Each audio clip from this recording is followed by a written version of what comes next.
Habang tumatagal nga ay iba't ibang pares na ang naglalabasan ngayon. At isa nga sa trending ngayon ay itong crispy pares na gustong gusto ko talagang subukan. Kaya naman kesa lumabas pa ako ng bahay ay eto, gumawa na lamang ako ng homemade crispy pares.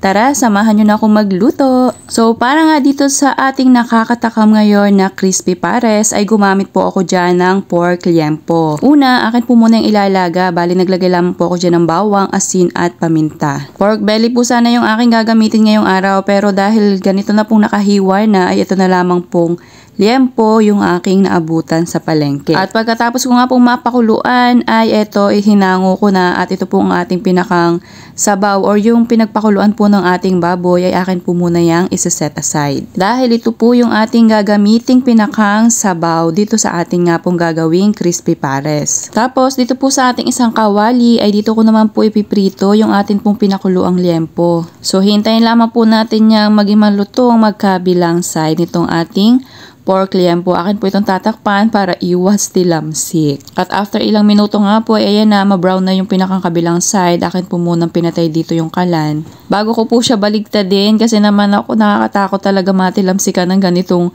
mantika. Talaga namang masakit-sakit.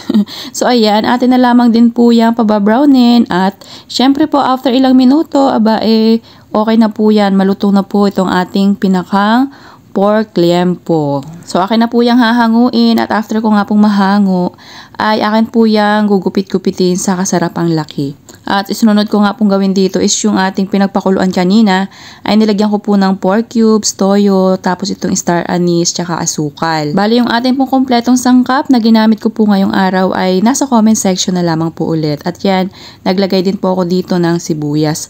So ito po yung aking halu-haluin lamang at hihintayin ko pong makakulo. At noong nagkukuluan na nga po, ito po ay aking tinikman para naman malaman ko kung sapat na ba yung mga pampalasa. At isunod ko na nga po dito yung aking kinanaw na cornstarch sa tubig na siyang magsisilbi pong pampalapot. So ayan, kapag lumapot na at naluto na po yung ating inilagay ditong cornstarch, ay pwede na po natin yung ibuhos dito sa atin nga pong crispy pares na pinaresan ko po ng Chinese cabbage. Ako, napakasarap po ng sabaw nito at masarap din pala talagang lagyan ng ganitong gulay ang pares. Naglagay din po ako dyan ng spring onion at itong tinustang bawang at syempre ito po ating pinakang chili garlic oil. Yan naman po ay optional na lang pero ito po yung nauuso ngayon. Kaya naman naglagay din ako at nako, talaga namang panalo pala kapag ganitong merong mga pampaanghang. Nako, subukan nyo na rin po ito dahil talaga namang mega twist ang inyong nakasanayang pares. So, sana nagustuhan nyo po yung aking recipe ngayong araw na crispy pares. Thank you for watching. Serve and enjoy. At huwag nyo pong kalimutang i-follow itong ating page. Thank you.